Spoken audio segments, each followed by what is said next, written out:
আজকে ধোকা রান্না করব। এই যে ধোকাটা ভিজিয়ে রেখে এবার তেলে একটু নেড়ে নিচ্ছি।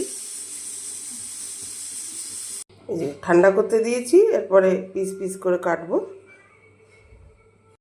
এবার পিস পিস করে কেটে নেব।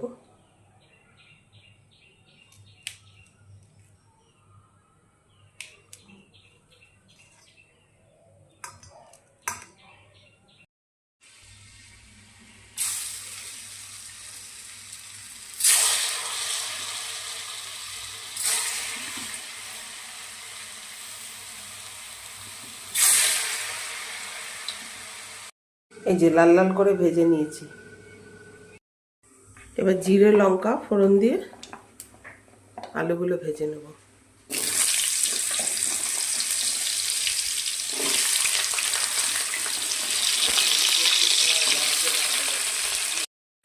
এতে জিরে গুঁড়ো, ধনে গুঁড়ো, আদা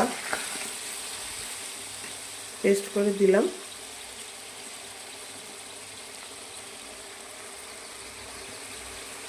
হলুদ,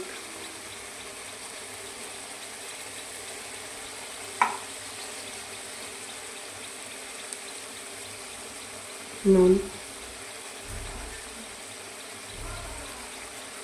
এবার কষাতে থাকবো। তারপরে ঘি, গরম মশলা দেবো একটু। অল্প লঙ্কা গুঁড়ো দিয়েছি, স্বাদ মতো অল্প চিনি।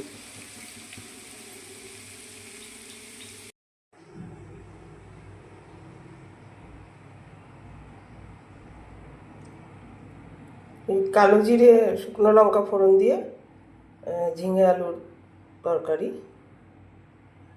খুব সুন্দর হয় খেতে।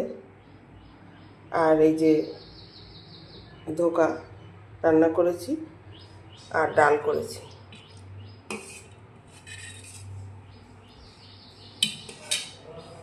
কেননা ধোকা রাঁধতে একটু সময় লাগে, ওই জন্য এই 3 রকমই করেছি আজকে।